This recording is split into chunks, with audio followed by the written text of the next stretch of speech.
are the generation that will take care of us. They're the decision makers, and you are so important to helping them become positive, confident individuals. So don't take lightly what you do every day, because we in DC, we do not take lightly your mission and what you do every day. And as you know, preventing and ending youth homelessness by 2020 is a key goal of the federal government's strategic plan to end homelessness overall. FISB is the only federal program primarily funded to prevent and to end youth homelessness. And take a minute to think about that. Think about all the youth that you see that come through your programs, and to think about one program in DC being primarily funded to do just that. And that's why when I see all of you in this room, I feel so very encouraged and confident that we can do this together, because we have more than almost 700 people here across the country doing this work together with us. And so I just want to keep impressing upon you that we never lose sight of who are on the front lines working with our youth to change their trajectories, to change and help them become positive and confident individuals. We think about every year how we can make this event more meaningful for you. And we put a lot of time into talking to our technical assistance providers, and to listening to you, and talking to our program regional specialists, and asking, what questions are you getting? What areas do we need to help them improve their skill set? And so I'm hoping this conference will do that for you. And that's why your evaluation forms are so very important. That is one thing that we really feel important. We use that every year to build our next meeting. So don't just think it's a piece of paper that the federal government just wants to put into your bag and we just discard. We don't. That is a very important aspect of this TNTA meeting. We need your input and your feedback. And I want you to stop me or Raphael or any of the federal staff if you would like to share something with us personally. Sometimes it's hard in an open forum to maybe share challenges that you're having, but without us knowing, we can't problem solve with you. And what we'll try to do is connect you immediately with someone you should call when you get back home, or someone you can talk to right here on site to talk through your challenges, because that's what we're here for. That's what this forum is all about. I don't want you to go back home with the same questions or frustrations or challenges that you came to this room with. Please use us. Use us as, the experts that can help you, because you're the experts that help us. So we want to be the same for you. And so, I am really proud of some of the significant things that have gone on in FISB over the last year, and I want to share a few of those efforts with you today. And so the one that's probably impacted you directly the most, was the integration of our RHY data system with the HUD Homelessness Management Information System. It has helped us improve our understanding of the number of youth we're serving, where they're coming from, where they're going, and the types of services and referrals they need. Over 90% of our grantees have successfully using HMIS in their local communities,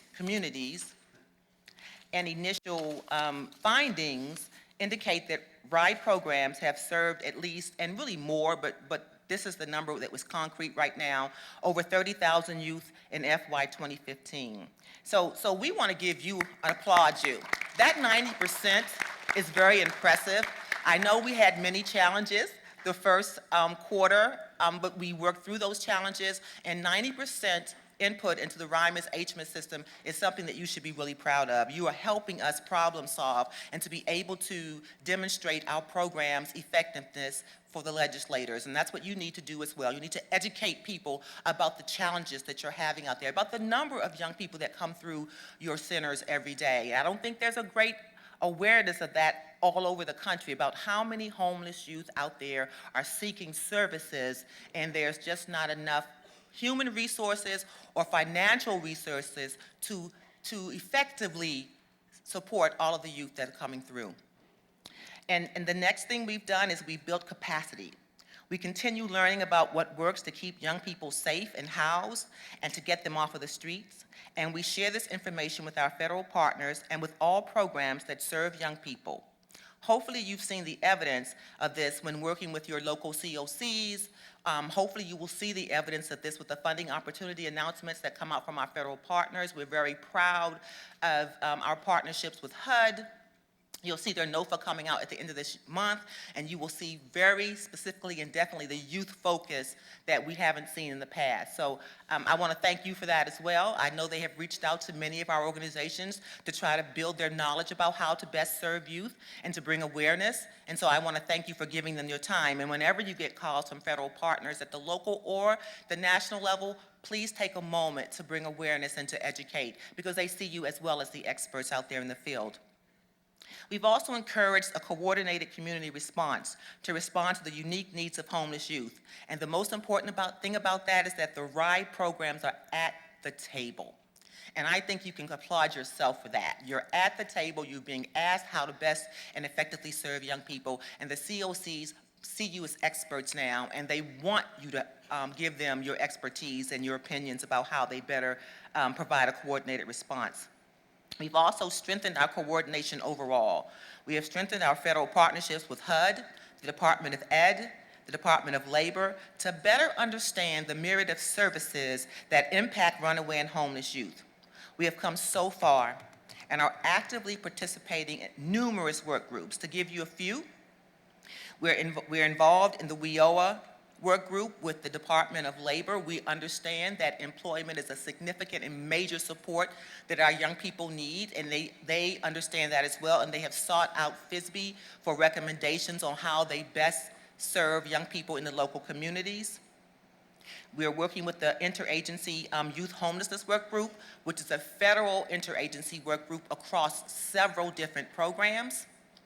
We're also working on a coordinated entry of youth work group. And that has been some of our best work. I think that we have brought a significant awareness to our federal partners about the importance of coordinated entry. I think that most of you have seen the federal questions and answer guidance that we put out with HUD a few months ago. And if you haven't, please go to our website, FSBE's website or RHYTAC's website, to see that. They've answered a lot of questions for you. And if you have additional questions, please reach out to RHYTAC or FSBE. And so want to share several other meetings that we participated in where we've strategized with partners about how to end youth homelessness. You know, we have pushed our mission and vision forward. There are a number of initiatives, and the initiatives are to support the organizations, yourselves, and communities that work every day to put an end to youth homelessness. One of those initiatives is, as I just said to you, we issued a joint frequently asked question guidance with HUD, and we had input from both the continuums of care and youth serving providers yourselves to help answer in a meaningful way and to provide guidance to communities on how we best do that. FSBE is supporting with HUD the exciting 100-day challenge launched in 3 communities, Austin, Cleveland, and Los Angeles, and it's supported by the Rapid Results Institute. I'm hoping that you all have heard about this exciting new initiative. It catalyzes community action in a short period of time, 100 days, as a way to establish bold, creative, and innovative ways to help youth experience homelessness to find stable housing. And you can find more about that on our website. It's very exciting. Hopefully, if you are here from those 3 communities, they have reached out to you for your input, and if they have not, please stop us, and we will try to connect you and your expertise to that effort. FSBE, as we reported last year for the first time, funded a TLP evaluation project, which is still ongoing.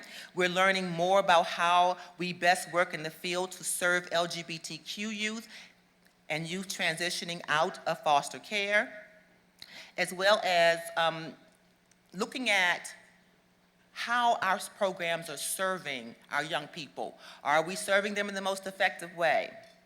And it's going to really reap a lot of beneficial results, I'm hoping, in the next year. So we're very excited about that. And I want to give a shout out and thank all of the grantees in that evaluation project that is supporting that effort.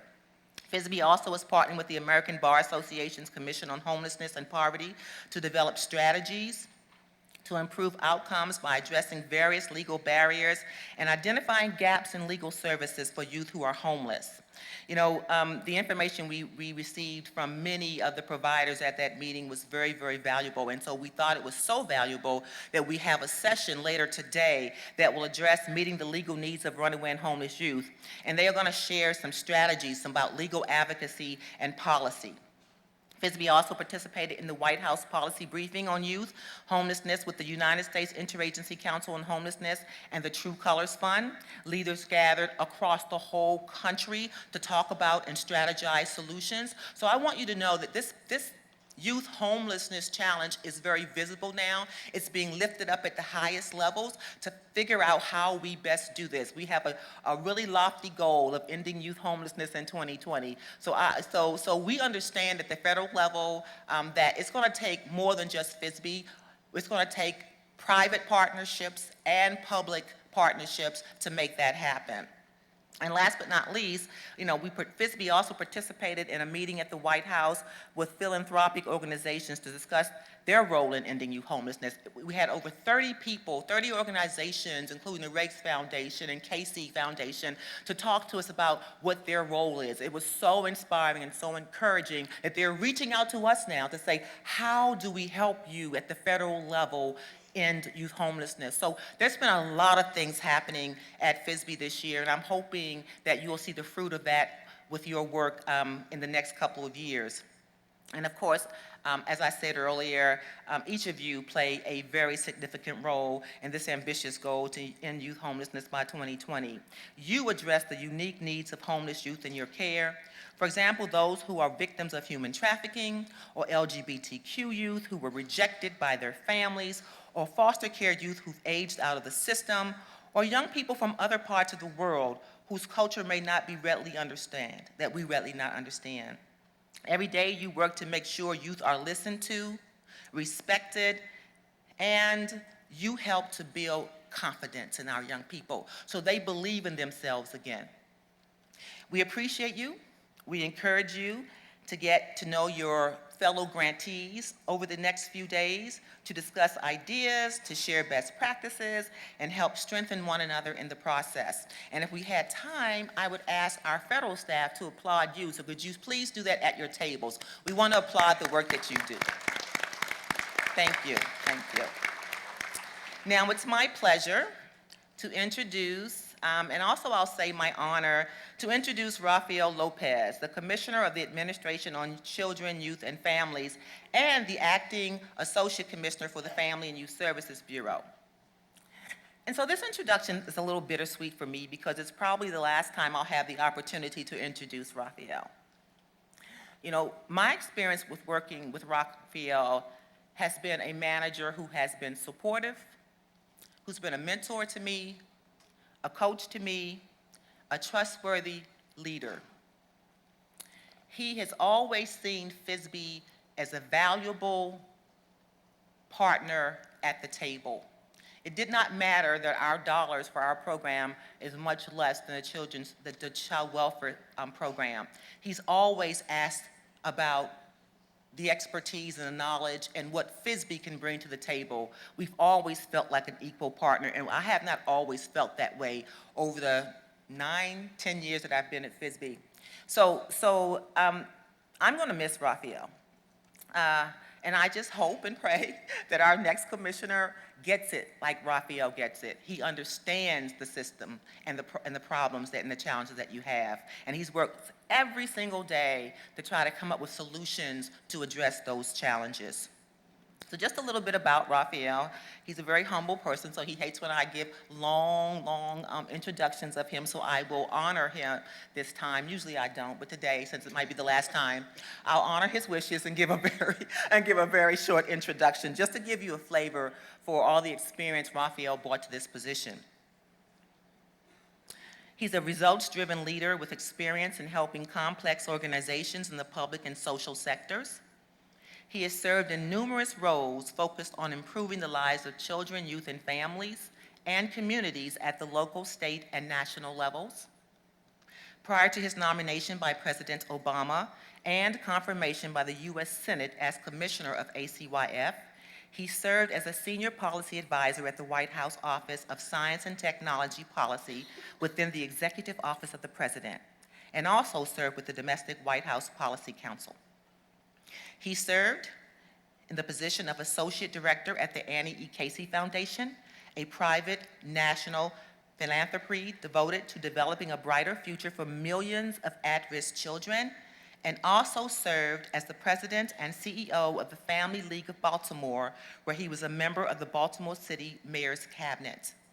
In everything he does, Raphael is making a difference, and he is breaking down silos, connecting and collaborating, and being a true champion for our nation's youth and families. This is not just a job for Raphael. This is a personal mission. And so I want you to put your hands together and join me in welcoming Raphael Lopez to the podium.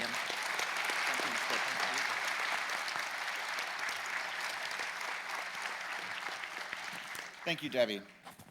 Good morning, everybody. So there are ducks quacking back here, and all I can pay attention to, I know you heard them, was the ducks quacking back here a minute ago. So it's one of those things where I hope the ducks don't outdrown the goodness that is here in this tent, right?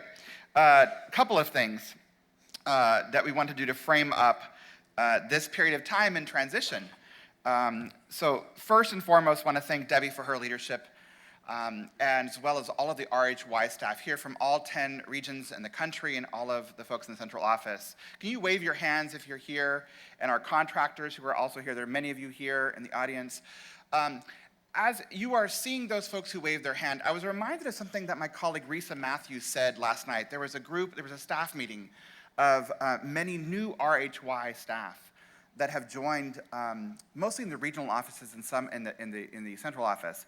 And what I thought was particularly poignant about the conversation that Risa kicked off was about the oath of office that federal civil servants take, much the way in which people who become citizens of this country take. And it's about allegiance to one's country and the honor that one has to serve. And so I want to lift up a piece that Debbie said a moment ago, which is that when you have questions about things that are working well or things that are not working well, please don't shy away from them. I was talking earlier this morning with someone at a table who had a question about some HMIS data, and I said to her, well, we're going to get you that answer before you leave here today, because that's what we should all be doing. We should not shy away from the challenges of solving these enormous puzzles that plague many of our communities, because it is in the doing and the acting and failing fast together that we are able to sort of reach a future which we have yet to imagine around youth and family homelessness specifically. And what I'd like to do for just a few minutes before I introduce our keynote speaker is frame up some of the work that has been lifted up and launched through President Obama's administration, and the work yet to continue, not just beyond the inauguration day, but for the next couple of decades, and how critical you are to that work in lifting up what is possible in this country.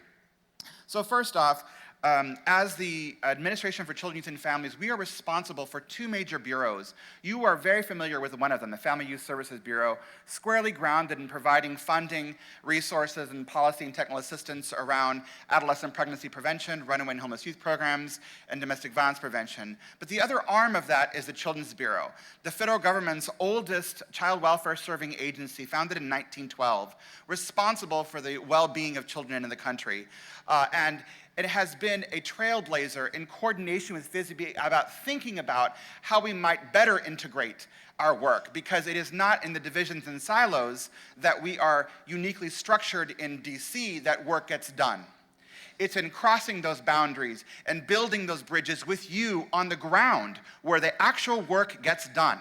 In nonprofit organizations, in church-based organizations, in counties and cities and states and tribes. You gathered here today represent all 50 states. You come from Indian country, you come from rural communities, suburban and urban communities, and the common bond we all share is our dedication to a life of service, to serving young people who arrive at your doorstep, at our doorstep, who are in desperate need of help. And to see them not as broken pieces or as broken children, but in fact as the extraordinary sacred people that they were born with, and that they are full of grace and intelligence and beauty. And it is our jobs together to extract from them how to see that for themselves. With that said, that is the way in which the Obama administration has guided this work. First, by framing the first ever federal opening doors, federal strategic plan to prevent and end homelessness. And this is the nation's first comprehensive federal strategy presented to the Office of the President and Congress in June 2010. And it was amended in 2012 and again in 2015. It included the unprecedented goal of ending youth and family homelessness by 2020 and helped to drive new partnerships across the federal government and in local communities. You often hear us ask you to partner and break down silos. We had to model that behavior. And it took a lot to get the departments together, but we are. And every day are building a stronger case to better understand each other just the way you are doing on the ground. Housing and Urban Development Department, Department of Education, Health and Human Services, about the way in which we share information, share our challenges to better reach our goals, and actually making a reality the possibility of ending homelessness by 2020. And in the face of critics or cynics who say that's not possible, saying yes, we can. We can do this for our children in America. We also launched at FISBE, as Debbie lifted up, the first ever street outreach report and transitional living program outcome study, which was the first of its kind in the country, looking at 14 to 21-year-olds in 11 places across the community. We invested in this administration new resources for LGBTQ youth in both bureaus and across the federal administration. Given that nearly 40% of runaway and homeless youth identify as LGBTQ, we've increased research and grant funding for these programs specifically. And we launched a new transitional living program demonstration focused on LGBTQ youth. We funded an LGBTQ research project to identify best practices and screening tools to effectively assess and serve LGBTQ homeless youth. We've also deeply focused on trafficking. We funded new demonstration projects to provide coordinated case management and comprehensive services to domestic victims of trafficking, and hired new team members to align this work with our core RHY grant activities. We forged new child welfare partnerships through the Youth at Risk of Homelessness grants, and we're joined today by Catherine Heath, who's a member of the Children's Bureau team who led that effort. So if you get a chance to meet with her and to make those connections with child welfare, not just in the local community, but about thinking more broadly about the way we connect our runaway and homeless youth programs so that kids don't age out of the child welfare system and end up in your doorstep. That is unacceptable. And there's Catherine Heath, absolutely. In fact, I was meeting several of the grantees with whom she has worked, who've had their counties who are recipients of those grants. The Children's Bureau awarded approximately $24 million over the course of 5 years to develop and implement new programs to prevent homelessness for youth in foster care, young adults who have aged out of foster care, and homelessness youth with child welfare agencies. In addition, over the course of this administration, we launched the Adolescent Pregnancy Prevention Program by establishing this new part of the Family Youth Services Bureau family, if you will, with $160 million of new federal resources to prevent teen pregnancy and the spread of sexually transmitted diseases. And the integration of that work, not only in FISBE, but around child welfare, because we know, and you know, that so many young people, unfortunately, oftentimes age out of the child welfare system, become pregnant when they're not ready to become parents, and oftentimes become homeless. And we don't want a second or third generation of young people who are struggling with poverty and homelessness issues. We also launched a 100-day challenge. Just over 50 days ago, we joined in partnership with the Way Home America and the Rapid Results Institute to launch the first ever 100-day challenge in the cities of Austin, Cleveland, and Los Angeles, where hundreds of homeless youth have already been housed and new partnerships forged. And they are doing this in the face of their own cynics and critics in their communities who said, no, you can't do that in 100 days. But the fact is, when you set a clock and you have the discipline of figuring out how to break down those barriers and those silos, yes, we can do those kinds of things. How else might we do that across our communities? And while those are examples of the things that we've been able to do over the course of the last couple of years, there is so much work ahead that is yet to be done, especially in the remaining 65 days we have in office. We have a variety of things that will be public-facing in the next couple of weeks that we want to lift up for you now in terms of preview. And you'll hear more of those in the federal session. First, connected deeply to the work of the Street Outreach Report and the data, we understand that the homeless youth with whom we connected over the course of those 11 places in the country had extraordinarily difficult circumstances to share. And what I'll lift up to you should not be a surprise to you, because you know the challenges our young people face. The average young person spent nearly 2 years living on the streets that was contacted through the Street Outreach Program. More than 60% of these young people were raped, beaten up, robbed, or otherwise assaulted. Nearly 30% of the participants identified as gay, lesbian, or bisexual, and nearly 7% of those with whom we came into contact identified as transgender. And about half of the youth had been in foster care or had some foster care history. So think about that for just 1 second. Those data points aren't abstract figures in some report on Debbie Powell's shelf. They are a reflection of what our challenges are in this country. And no one presidential administration, no two, can solve these issues alone. It will take building bridges across sectors, across organizations, across presidential administrations, because when we leave office, this work continues. Your work continues. And how we strengthen that work matters immensely to the young people that I just identified. We can and must do so much better, particularly as we are working together to solve these very large American challenges. And as the president has said repeatedly and reminded us yesterday, we will run through the tape in this administration to make sure that we get done what we can prior to leaving office. There are a series of remaining deliverables that you've probably already heard about, either through your regional offices or through a variety of email communications, and you're going to be seeing a lot more activity as we finalize the work in the next couple of weeks. First are the runaway and homeless youth regulations, which are a long time in coming, and will provide an opportunity for the country, not just you as nonprofit organizations who are competing for the grants, but in fact an opportunity to reimagine how we do service across the country, how we are in fact inclusive of all young people and are not discriminating against the young people who come to our doors for help. We're gonna have a session momentarily to talk a little bit more about the rules. We cannot go into full detail publicly because they're not yet public and published in the Federal Register, but there'll be quite a bit of activity that I'll walk you through that in the next couple of weeks when those are finalized. We also want to lift up the important work we're doing with the United States Interagency Council on Homelessness. I lifted up the importance of working across agencies with education and housing and urban development and the extraordinary progress we've made together, but there are also going to be a series of usage criteria and benchmarks that will be soon released, providing clarity on what it means to end youth and family homelessness and when a community has met the necessary requirements or standards, such that it is a correlate to what you're hearing around veterans homelessness around the country. Similarly, we'll be releasing child welfare guidance, specifically from the Children's Bureau, that is a joint effort to focus on addressing the needs of homeless youth and families, as well as new LGBTQ protections for all young people, again, so that everyone is both welcomed for who they are and who they love, and are welcomed into the work that we do, no matter where we come from or what zip code we live in. At the end of the day, this work will continue, your work will continue, and actually we are the minority, those of us who will transition. Chief Deputy Denny Wood, who joins me today, and Stevie Steinis are two other people I'd like to lift up. Many of you have had the privilege of working with Jenny and Stevie over the course of the short time we've had in office, but as you all know who run organizations, you can't do this work without an extraordinary team and people in whom you can trust and who will run through the tape with you on important issues and try to unstick things. And I've had the extraordinary honor and privilege of working with Jenny and Stevie alongside our career staff. And much like Debbie mentioned, it's among the few times in the next couple weeks that I'll have the honor and privilege of addressing big groups like this on behalf of the president who nominated me.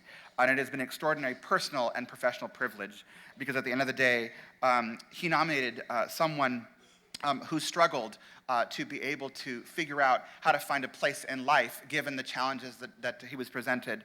And he nominated someone, he nominated me, the son of farm workers and cannery workers and janitors and pickers and dishwashers and cooks and nannies. And only in America can that kind of a story take place. And it has been an extraordinary privilege to serve this president. We want to thank you for your service to the country. The work that you do does not always get thanked in the way that it should. So many of you work round the clock to make sure you solve some of your community's biggest challenges, and you deserve that thanks and praise. And it is an extreme privilege to say that on behalf of President Obama's administration, we are grateful for your service to this nation. We are grateful for what you will continue to do. And I want you to keep in mind that when you face cynics and skeptics in your community, that you can't end youth and family homelessness, or that you just can't solve that next problem, that we were reminded of the words that our president shared a couple of months ago that I find inspirational when he said, quote, "And when your journey seems too hard, and when you run into a chorus of cynics who tell you you're being foolish to keep believing, or that you can't do something, or that you should just give up, or that you should just settle, You might say to yourself a little phrase that I found handy these last 8 years. Yes, we can. So thank you so much for the opportunity to serve you. And with that said, I'm going to introduce our keynote speaker. Yes.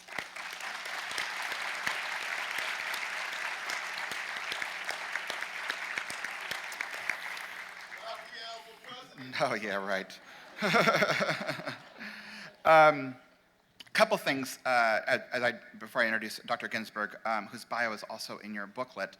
I mentioned having partners, the RHY staff at the regional level, at the local level, our partners, our contractors, et cetera, all of you. We also need to take a moment to thank our host committee, who is also a grantee of ours and has been such a gracious host to have us here in this part of the country, and they are the Family Resources. So please join me in thanking Family Resources and Executive Director Lisa Davies for their team, their effort, and also to many young people who are here today. Please take a moment to connect with our young people. They are why we do this work. They are the reason we are inspired to do this work. And so we hope that you pause and make sure that we welcome everyone who is here.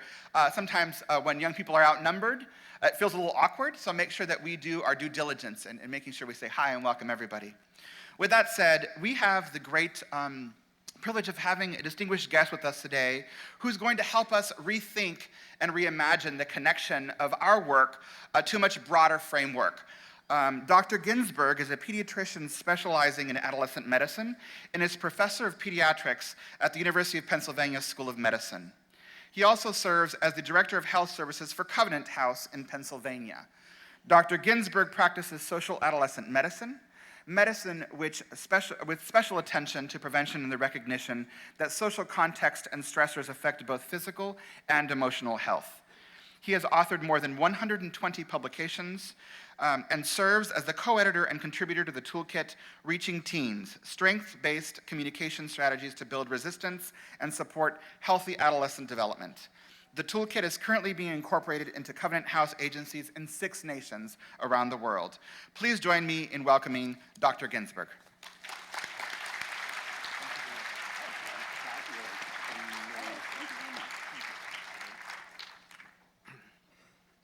Good morning. You know, is this going to get turned on? Whoop. What? I was really moved by the speakers this morning. And, you know, the title of this talk is Our Kids Are Not Broken. And there's nothing that I could say in the next hour and 20 minutes that is more important than for you to get that, to believe it, to own it, and to any extent that there is any policy or any program that would suggest otherwise, that there is something wrong with our kids, that doesn't understand that the very kids, I've been doing this work for 32 years, since I was essentially a kid. And what I know is that the kids I work with are the most compassionate, delicious people who are committed to repairing the world. That those kids who have been through it bring something to the table like nobody else. Is that true? And when we know that, and when we are clear, especially now more than ever, that there is no other, there is only us, and that those people who others would choose to other, precisely because of what they've been through, often bring more to us than we could imagine. With that said, I'm stalling while this is trying to get up. I expect today, I want you to know, to teach you nothing. I give up to 5-day presentations. I have this whole textbook, blah, blah, blah. I could learn more from you. And you already know what I'm about to say. All that I want to do truly is to reinforce what you already know and maybe give you some science behind it in language. So I don't want to go into any detail because this is not about me, but I had a very bad week last week. A very, very bad week. Triggered like I've never been in my life. And I was avoiding the news because it would trigger me. But I was flipping through the news and I saw this boy, this picture of this boy. I see God in the face of children. That's where I see God. And I saw this boy, and this boy who's now my screensaver on my computer, He turned everything around for me. Look at his face. Look at that smile. Look at that sense of security. Look at that sense of safety. Look at that sense of hope. Do you see it? Do you? This boy is on a refugee boat.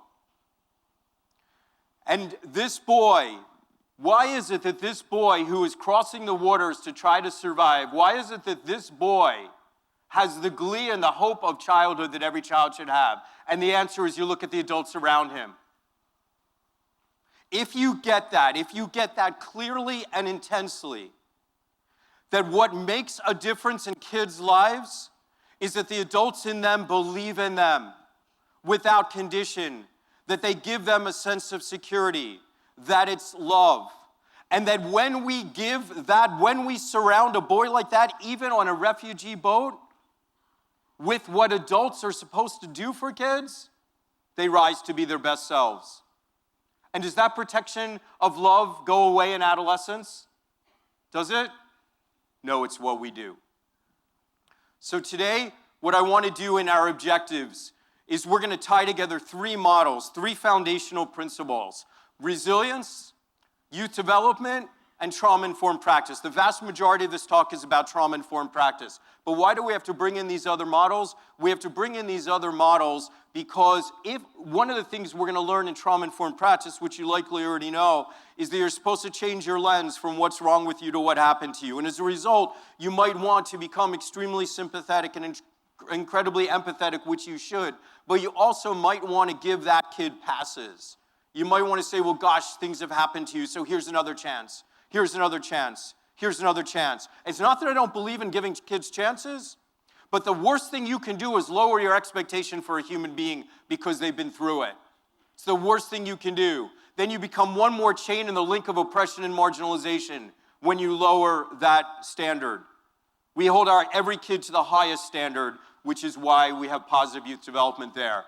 We're going to talk about how to eliminate shame from human interactions, how to build confidence, which Ms. Powell talked about. She talked about the importance of confidence. We're going to talk about how to build that a little bit. We're going to talk about not undermining confidence, which means understanding that the kid in front of you, whether they're 4 years old or whether they're a 19-year-old homeless youth, that kid is the expert in their own life. And that when we tell them what to do, when we talk at them instead of with them, we undermine their sense of self. Instead, we're going to honor the wisdom that they do have. We're going to talk to them in a way that they can understand even if they're going through something traumatic. We're going to give control back to people from whom control has been taken away. Because for people who have been traumatized, who didn't necessarily trust the integrity of their own bodies or the safety of their environment, then they lost a sense of control over their universe. And anything that we do that takes away that control becomes further oppression. Anything that we do that brings that child or that youth into having control over their own lives allows them to rise. And then finally, we're going to do this intensely in my workshop, but for right now, we're just going to touch on the fact that everything that we fear, everything that we wish the kids were not doing, whether it's sex out of the context of a relationship, whether it's cutting, whether it's gang affiliation, whether it's violence, certainly whether it's drugs, it all feels good. That's why people do it. And telling people what not to do doesn't work. What does work is showing them and guiding them what to do. So how are we going to define success for all kids?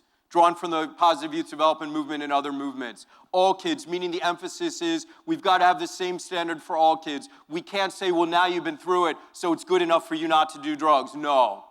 What's good enough for you is to run my world when you're 35. That's what's good enough. So what does it take to raise a kid to be the successful 35-year-old? First thing we need to do is we need to have young people who are going to be empathetic, who are going to be compassionate, who when they look at someone who's downtrodden, rather than avert their eyes, as so many of us tend to do, they're going to extend a hand and understand that something happened to that person and not blame them for their circumstances. We need people who are hardworking, who have tenacity, who have grit. Best way of defining grit from Angela Duckworth is, do you look at life as a marathon? In which case you're looking far in the distance and you're planning to get through obstacles and you need a support team. Or do you look at life as a sprint, in which case you're running right here and you'll do whatever you can to get there as fast as you can, including tripping the guy next to you. And when you're looking at life as a marathon and you fall down, what do? You get back up.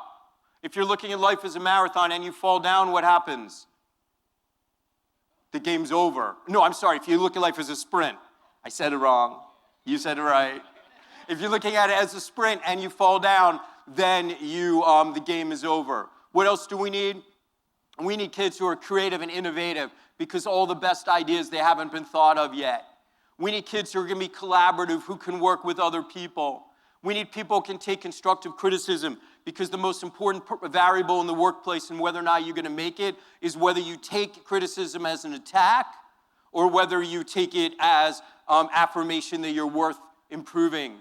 And the problem is that for our kids who have been through it, too often they see it as an attack because they haven't had enough affirmation in their life. We have to teach workplace people how to work with the traumatized brain and the traumatized youth to bring the best of that person. What else do we need? We need kids who are going to honor diversity when they're 35 years old. And they're going to have to do it different than my generation. My generation looks at complexions. We look at sexualities, and we look at genders. And if there are enough different complexions in the room, we say we've done a good job. That's not diversity. That's tokenism. Diversity is having a clear understanding that people who are different from you have more to bring to the table and more to teach you than you could ever learn from people who are the same. When we are there is when we will rise as a nation. And never before in the history of our nation does it matter more that we never, ever forget that. Let's begin talking about these models. Problem free. First, we're talking about positive youth development. Karen Pittman, the mother of positive youth development, she says problem free is not fully prepared. Let's talk about the core principles we're going to bring into play. First thing is it's all about us, guys. Kids come, they might come for our shelter. I'm the Boys and Girls Club of America resilience guy. People we have computers, they come for our basketball tours, they come for their pools. They never come for loving relationships, but it's the only thing that changes their lives. All right, it's about the people. Next, young people need to feel valued. We have to see them as the experts in their own lives. They have to believe that their opinions matter. Lots of research that says kids are the best teachers and role models for other young people. You want to change a young person's life? Find someone 5 years older than them who's been through it just like they have. And then show them, teach them, guide them how to lift other kids up. Next, adults can be instructive and supportive, but kids have to learn to carry out activities as independently as possible. There's nothing that discourages mastery more than an adult who says, let me do that for you. Because what are you communicating when you do that? You can't do it yourself. And this last one, this isn't a PYD principle, this is a Ginsberg principle. And when we talk about trauma, you're going to get how much we understand now that it makes a difference that we have to protect that child on that boat when he's 3 years old. That protecting that child is going to protect his brain, his biology, and the health of his grandchildren. And as a result, there are a lot of people who believe it's too late for teenagers. It's not. Adolescents are still capable of healing, and they do so best when we trust in their capacity to right themselves while offering appropriate support and guidance. Next, we already talked about this. Almost everything we fear serves as coping strategies, and telling kids what not to do doesn't work. Last, our actions speak so loudly that kids don't hear a word that we say, right? They're watching us. Now let's go to the other model, resilience. It's about the ability to overcome adversity, the capacity to bounce back.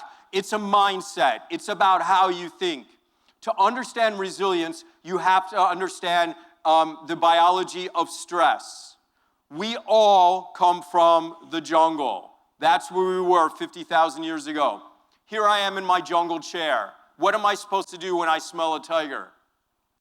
I'm supposed to run. What's the first thing I got to do?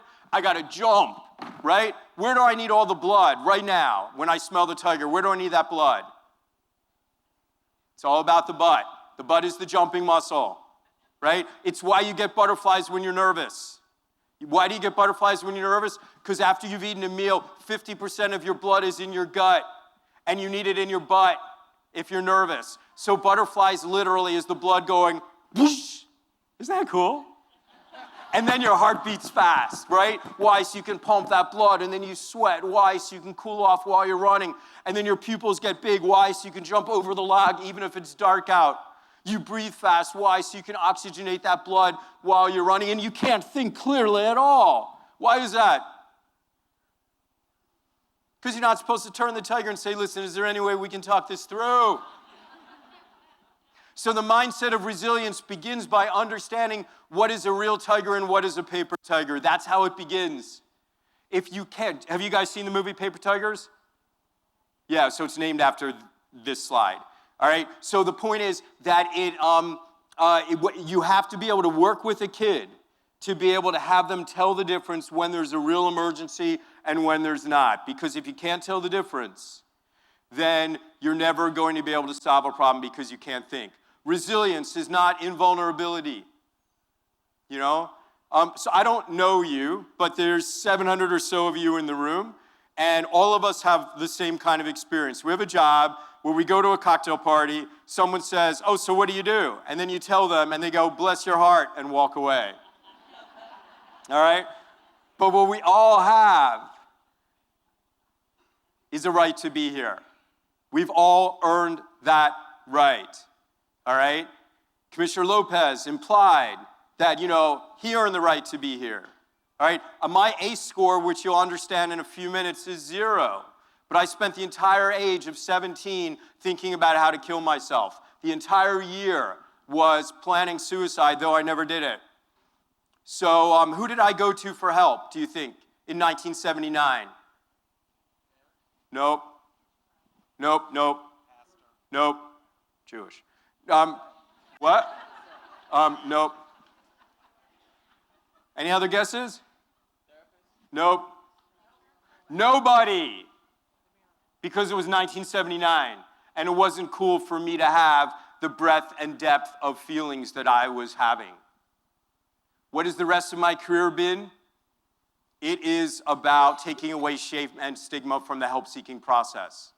Thank God for 17, right? Thank God for what you've been through. Trust me that the people who make the biggest difference in the world are the people who know why compassion matters. Trust us, the people in the room.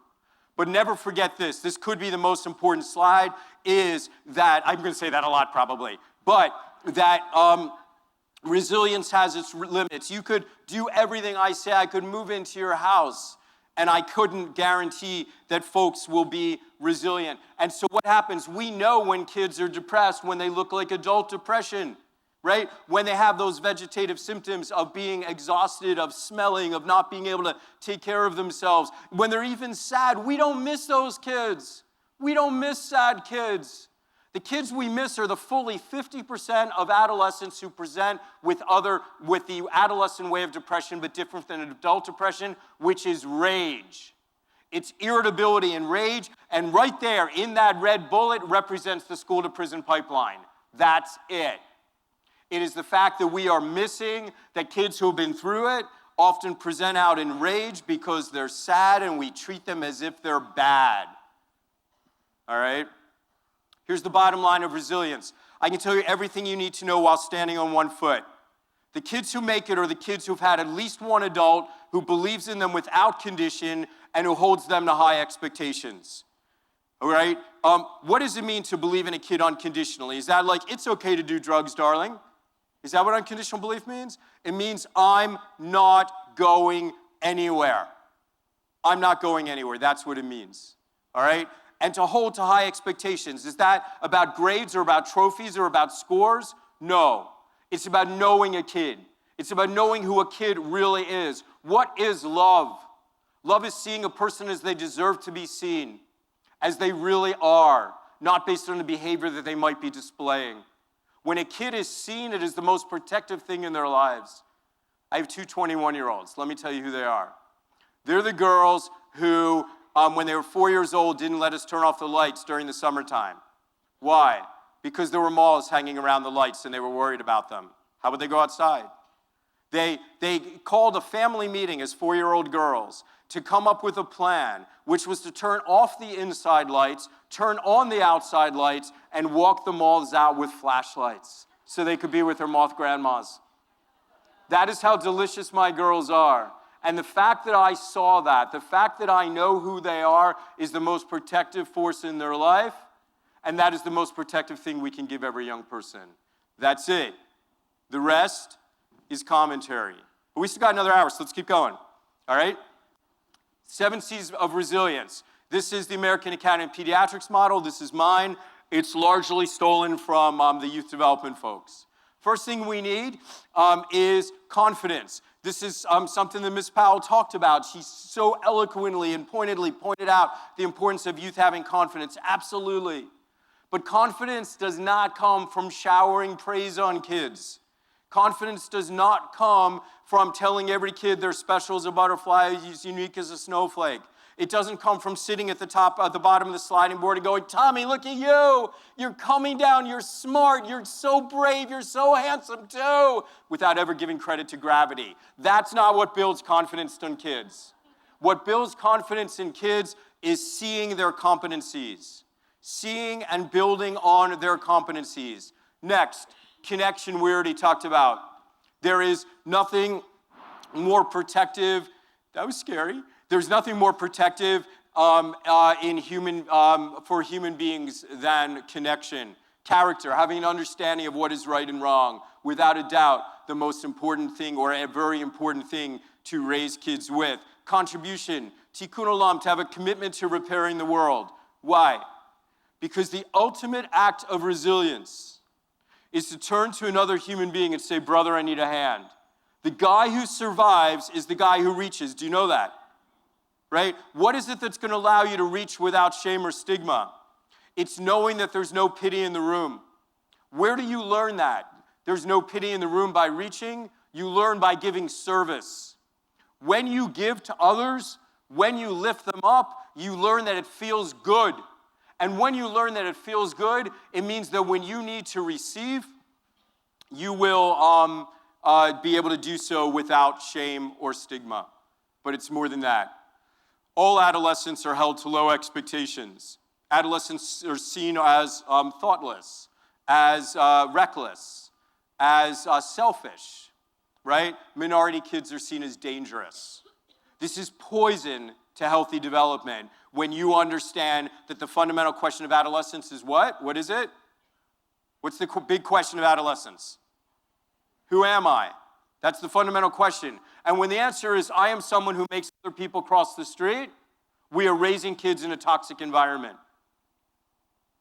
The world changes when a man who looks like me walks down the street and sees a 16-year-old young black man wearing a hoodie, and it's dark, and he's coming towards me. And the first thing I authentically think to do is say good evening. That's when the world changes, right? So what do we do in the meantime? One by one, piece by piece, is we have kids out there contributing. Why? Because we want them to be surrounded by thank yous rather than condemnation. When our kids are surrounded by gratitude and appreciated for who they really are, not for the insulting way that we assume them to be, then kids rise to that. Next, coping, we've already talked about. Last one is control, which is what most of the rest of the talk is about. Is you either believe that the world happens to you or you believe that you control your destiny. And where does it begin? It begins with discipline. When we discipline kids in a way that says, you'll do what I say, why? Because I said so, kids feel small. When kids understand that my job, my role, is to have you become safe, moral, and responsible to be able to lead us into the future, all you need to do is demonstrate the responsibility that will allow me to get you there. Step at a time, kids feel large. Breathe, because now it gets hard. Read this. Because I think you can't, I'm going to read it to you as well.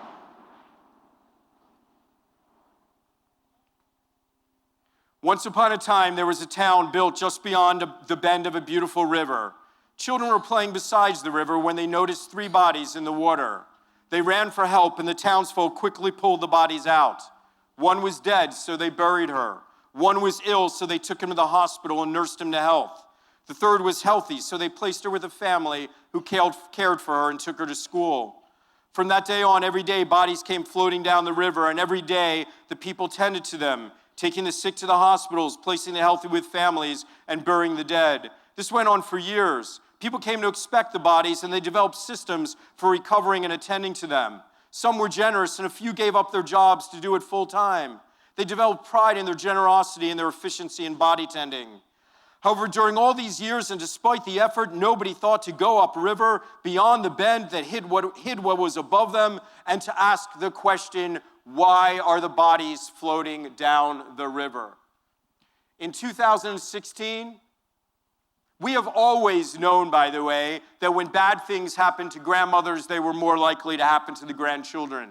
We always knew that things ran within communities, but what we never understood was why. And I'm going to begin giving you the science and the research why. We understand in 2016, like we never have, why the bodies are floating down the river. Let's talk about trauma-informed practices. I'm going to skip this concept. No, I'm not. Tamara Phyllis-Jones is a CDC-based researcher whose primary research is about racism and its effect on health. All right? And here's what I want you to imagine now. There is a cliff, a large cliff. A child walks towards the edge of the cliff. They fall down. They hit the bottom. They are broken. And when they are broken, what we hope is that there is an ambulance coming and waiting for them. We hope that there is a hospital well-staffed that child can be going through. And that is called tertiary care, picking up broken people. And America is fantastic at picking up broken people. But then some people looked and said, that's crazy. Why would you let people hit the bottom? So we began building trampolines halfway down the cliff, hoping the kids would bounce, and they would bounce, and maybe some would bounce up. That's what Covenant House is. We're a trampoline halfway down, and that's called secondary prevention. And then some people said, that's crazy. Why would you let them fall off the cliff in the first place? Let's build a fence at the edge of the cliff. So we built a fence. The problem is that people kept coming, and people added up. And during times of economic stress or social duress, that fence began getting holes in it, and people would fall through anyway. But where do you build the fence? Who do you keep in? So then what we began doing is we began doing large epidemiologic studies to begin looking at who it is that is at risk. And the answer is it's black people. It's people from our indigenous nations. It's Latino people. It's gay people. And these are all statistical facts. And now you have racism in social policy. And more important than racism in social policy is that you have unconscious biases and implicit biases in our every human interaction when you have begun defining people as at risk. And then about 30 years ago, people began saying, that's crazy. Why would you let people get to the edge of the fence in the first place? So then what they began doing is it began the movement called the social determinants of health and well-being. And then what was beautiful about that is it began changing the blame. So yes, it is about being gay. That's a fact because of homophobia.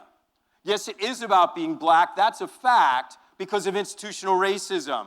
Yes, it is about being poor. That's a fact because of the way society distributes our resources. And that was the beginning of the changes. And then, starting in 1998, we began to understand that the social determinant that had the largest effect was actually childhood trauma, more than anything else. This is a study that was published in 98, but that by Felidi Ananda and colleagues, but that stayed on the shelf for about 10 years. It's been exploding in the last 5 years, really in the last 2 years, and it's changing our understanding of everything. Here's what they did. They worked with 14,000 people in San Diego County. Everybody had insurance. And the people were 18 to 85, and they were mostly white, but they were somewhat diverse. And they asked them all the questions that we always ask folks in health-related studies. They said, tell us, do you have diabetes? Are you obese? Have you heart disease, strokes, cancers, all those questions. And then they went a step further in a way that nobody had, or that was often done, which is tell us about your social condition. Have you been to prison? Have you attempted suicide? Do you use drugs? Have you been divorced? Is there mental illness in your family? Those kind of questions. And then they went further than anybody had, which is they said, tell us what happened to you as a child. And they said, were you emotionally abused, physically abused, sexually abused, or neglected? Was there substance abuse in your household, mental illness in your household, domestic violence? Were your parents sent to prison? Were your parents divorced, or did you experience parental abandonment? These are the ACEs. Raise your hand if you've not been familiarized with the ACEs. Good, so we know this. All right, these are the ACEs. Now, what you'll see missing here is that racism isn't here, poverty's not here, holding your brother while he was shot isn't here. All right, so there's a lot of ACEs that are missing that we're looking at now. And here's what they found. What they found, before I give you results, because I think a lot of us are triggerable right now even more than usual. Before I give you results, I want to be clear about something. When I say that something leads to something else, that is not a definitive guarantee. It means it is more likely to happen. There are also protective forces we can put into people's lives. And when I say, for example, that you're more likely if you've been traumatized as a child to be obese, that is true. It categorically does not mean if you've been traumatized, you will be obese, and nor does it mean if you are obese, you were traumatized. So very important to remember. But here's what we learned.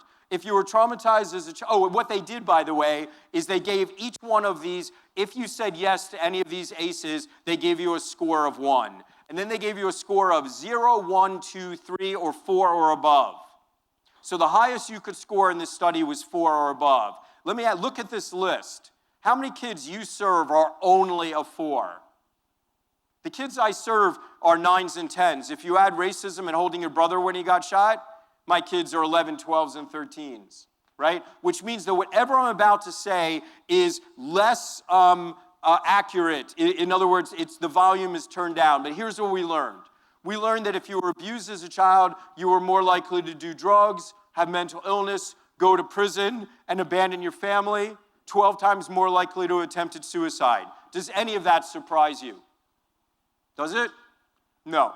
We also learned that you were more likely to be obese, more likely to have heart disease, more likely to have strokes, more likely to have cancer, more likely to have lupus, more likely to have the common cold.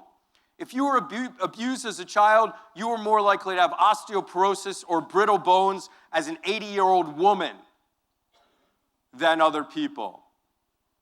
And this is bad news, but it's not what brings me to the movement. What brings me to the movement is this. We also learned that if you had a loving adult alongside you, those people on the boat for that child I began the talk with, that if you had a loving adult alongside you, you end up looking like everybody else.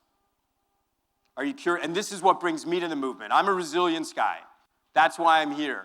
I wouldn't be coming with a negative message. I'm coming with the most hopeful, powerful message you can imagine. Are you interested in the science behind this? Someone say yes. Thank you. Here I am in my jungle chair, right? And there are bad things happening to me. Remember, I have to be ready to jump at any moment. If my stressor is acute, meaning that it is a real tiger, that is a short-lived event, the dominant hormone in my life, do you know what it is? It's adrenaline. Adrenaline says jump and run. But if my stressor is my daddy in my bedroom, if my stressor is racism on the streets or bullets flying on the streets, I can't just jump. I have to be ready to jump at any moment in any direction. What do you think my blood pressure needs to be, high or low? High. Do you know what the dominant hormone in your life is when you need to keep your blood pressure high all the time? It's cortisol. All right? Cortisol makes me eat more food, drink more water, eat more salt to keep my blood pressure high so I can jump at any moment. And when I have had a lot of cortisol in my life during my formative years, during my early childhood, my glands, my endocrine system actually changes for life, and possibly that of my grandchildren, for life to make it different. So my set points of when I'm satisfied eating, when I'm satisfied drinking, how my salt needs change for life. And that explains heart disease, obesity, diabetes, strokes. Now you go to a CVS and you have a rash and you say, hey, what can I put on it? What are they going to give you? They're going to give you cortisol because it is an anti-inflammatory, it is an immune suppressant. And when you've been bathed in an immune suppressant throughout your early childhood, then what happens is your immune system either gets dysregulated, meaning wacky, making you more likely to get lupus, or it gets downregulated, meaning turned down, making you more likely to get cancer.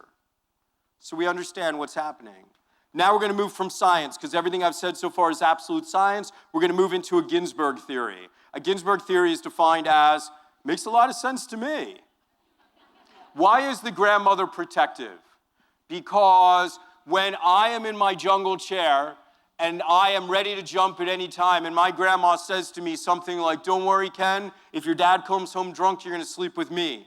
Don't worry, Ken, if your dad comes home in a bad mood, I'll go to him first. Then what happens is I am able to borrow her cortisol. I borrow her hypervigilance. I borrow her state of worry. And as a result, I do not need to mount my own hormones because I am borrowing hers. And that is the power of love. The question for all of us to really ponder is unless until when. As of now, the research is very clear on how we can protect the 4-year-old, but not yet clear how we can protect the 20-year-old and the 18-year-old. But let me ask you a question. Which one of these kids are you willing to give up on? Which one of these kids are you going to say, well, you know what, let's invest all of our resources in only the children, because if nothing else, we can change young people's behavior, and they are the next generation of parents. The next thing we know is that the proper time to influence the character of a child is 100 years before he is born. In each of us lives our childhood and the values of past generations. We have known this. There's a tremendous amount of Native American wisdom that this falls into. This is called blood memory, all right? And what we know this. What is going on here? When you were in school, remember there was the big question in psychology, for those of you who are 40 or above, about is it nature or is it nurture? You remember that question? Do you know what the answer is? It's both. And when you were studying genes, what you were learning was that you had mommy genes and daddy genes, and you put them in a blender, and some were dominant and some were recessive, and that made you. Now, we have something called epigenetics, a much more sophisticated understanding of what is really going on.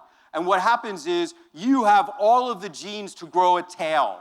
You can grow wings and you can grow gills, but you don't. Because what is expressed within you is what it is to be a human being. So some genes stay suppressed and some genes get expressed. Well, here's what we now know.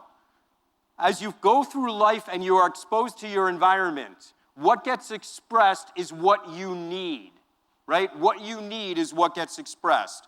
Meaning that if you come from a very stressful environment, then your genes that will have you have more cortisol in your life will get expressed. And what we now know, like we have never known in the history of humanity, what we now know is that what gets expressed in your lifetime before you have children is more likely to get passed along to your children and therefore to your grandchildren. And this is why African Americans have higher blood pressure than Africans. Under the old genetic model, it made no sense because Africans would have had a higher concentration of the gene pool. But it was the stress of 300 years of oppression that made people need to be wired, need to be hypervigilant at all times, and that is why African Americans have higher levels of blood pressure than Africans. It is why Native Americans have higher levels of diabetes and obesity. It is why Jewish Americans have some of the highest levels of anxiety you're going to see. Who are we? We are the grandchildren of the people who got on the boats in time. Who got on the boats in time? Those people who were hyper vigilant, who were anxious. If you thought everything was going to be okay, you got killed. What does it do to your brain? There are three forces in your brain, or three parts of your brain that get most affected. And this is what we know in 2016. Invite me back in 10 years, and youth homelessness is going to be ended in 10 years. Before 10 years, right? God willing, 2020, right? But invite me back in 10 years and what we know is going to be so much more. But the green part of your brain is called your amygdala or your limbic system. This is the same part of your brain that a frog has, that a snake has, and it says jump, escape. And that part of your brain is on fire when you have been traumatized throughout your life, making you more reactive. The red part of your brain is the human part of your brain. It is your cerebral cortex. And your cerebral cortex is the part of your brain that calms your emotions and helps you think and helps you stay organized. And that is less organized. The semicircular part of your brain is your hippocampus. That part of your brain is the part of your brain that synthesizes thoughts, feelings, and emotions and integrates them into memory. And that part of your brain is less organized, making you more likely to have learning differences. What does it do to your behavior? The first thing that it does to your behavior is it makes you less likely to trust people. And I have to tell you, that's particularly hard for me. You know, the commissioner talked about research I've done. My research was mostly about human trust. So when you don't trust me, it's just really hard for me. And another thing about these kids is that they're more likely to go off, right, just to be highly reactive. They're pretty calm, but something triggers them, and then they just go off. And that's really hard for me, because even though I'm obviously hyperactive, I'm also the calmest guy you're ever going to meet when things get rough. So when someone just goes off on me, it's really, really hard for me. And another thing about these kids is that they're more likely to lie to you. Hear me, I'm not saying they are liars. Hear the word more likely. They are more likely to lie to you. Why is that? It's because when you grow up in a house where your dad came home and opened up the refrigerator and he says, hey, who took the last ring ding? And you said, I did, Daddy. And then he throws you against the wall. You very clearly stop seeing ring dings, right? But how can you lie to me? I'm a doctor. I have only a few minutes to know what's going on in your life. And if you're lying to me, then I don't know what's going to go on in your life. And another thing about these kids is that they're more likely to confabulate. Just when you're getting close to their truth, just when you really think you've gotten something, all of a sudden they're in Disneyland. Why is that? Because when bad things were happening to them, they remember the water stain on the ceiling and the Super Bowl stain on the wall, but they don't remember what was happening, and that's the most protective thing in their being. And so when you get close to their truth again, they're back in Disneyland. But how can he confabulate with me? Do you see how hard this is for me? I'm a doctor. I have to make decisions, and suddenly you're telling me things that don't make a lot of sense. And another thing about these kids is that they're more likely to be not connect with you very quickly. And that's really hard for me, and it's probably hard for all of us in this room, because we do this work because of how deeply we care about human connection, and then these kids aren't connecting with us. But do you see how hard it is for me to do this work? These kids are more likely to be reactive, less likely to trust me, more likely to lie, to confabulate, and most importantly, not as likely to connect with me. You know, like I give that first date, that first attempt, and it doesn't go anywhere. I give that second attempt, and it doesn't go anywhere. And I want human connection so badly. I give that third, and it doesn't go anywhere, so I give up. When what that kid needed was the seventh attempt, right? But I give up. Do you see how hard this is for me? If I thought it was about me. Trauma-informed practice has 3 core principles.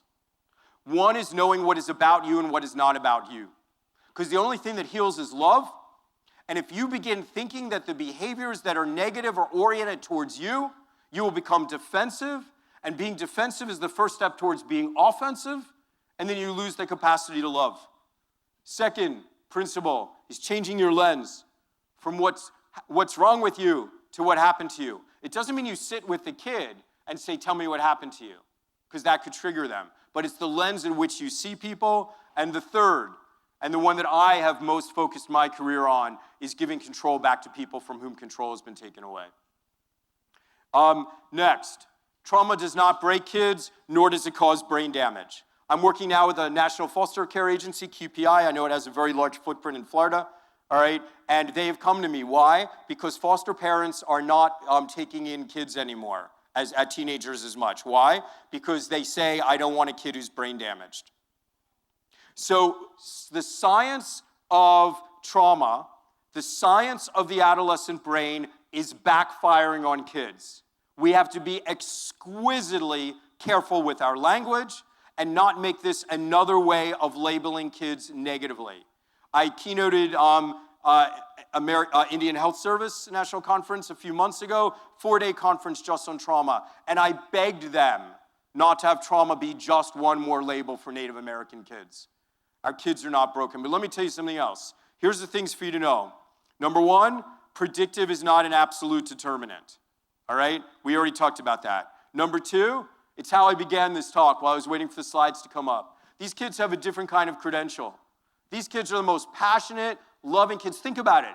If your car broke down on a dark road, do you want to know who you want driving by? It's my Covenant House kids. They're the kids who are going to stop. If you are hungry and you need 50 cents, find one of my Covenant House kids with $1. Am I making this up? These kids come with a different kind of credential. Next, this is one of my favorite things that I've been using now for about a year, and it changes your the way you communicate with a kid. These kids, our kids have labels. They have psychiatric labels. And what we know factually is that a kid's demographic is going to make him more likely to have a different label. So, these kids are reactive. They act out. They sometimes can be volatile. And if you are white, you are most likely to get the label of attention deficit disorder.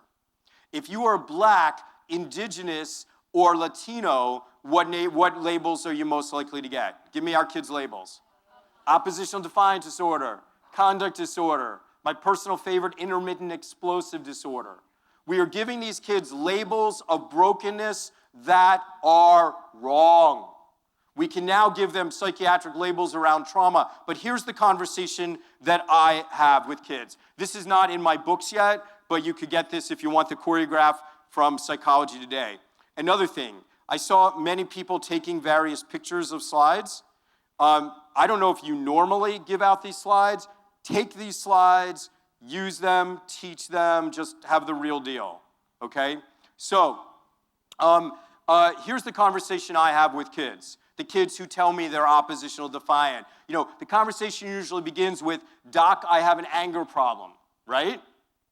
And then I go like, I'll bet you've earned it, huh? Yeah. So let me ask you a question. Do you sense danger before other people do? Yeah, I do. Do you get angry than other people do when you think they're challenging you? Yeah. Do you have a little brother or sister or cousin or niece? Yes. And do you take good care of them? Hell yes. Do you protect them? Absolutely. Nothing's going to happen to them like what happened to me. Are your friends more likely to come to you if you have a problem? Yeah. How come? Because they say I get them. Huh. And if you see a problem approaching, do you do whatever it does you can do to protect yourself, your friends, and your loved ones? Absolutely. Dude, you have a protector's brain. I don't want to hear from you that you have an anger problem. You have a protector's brain, and you've earned it. And that protector's brain is your power. It's what makes you compassionate and caring. It's what keeps you and the people you care about safe. It is your power. Your challenge is to know when to turn it on and when to understand there's not really danger. Can we work with you on helping you overcome that challenge? The bottom line here is we have to have a lot of ways of not triggering traumatic-based behaviors. Because of timing, I'm going to skip this slide. Each of these things represent virtually a chapter in my curriculum. But one of the points that I just want to point out is being radically calm. If these kids are more likely to get triggered, it's for us to practice radical calmness. We have to learn to give kids control over their decisions. Radical calmness is the key to de-escalation. It's critical to anticipation when things are going to go south, and it's essential to learning how to stay focused in schools. This is the Boys and Girls Club motto.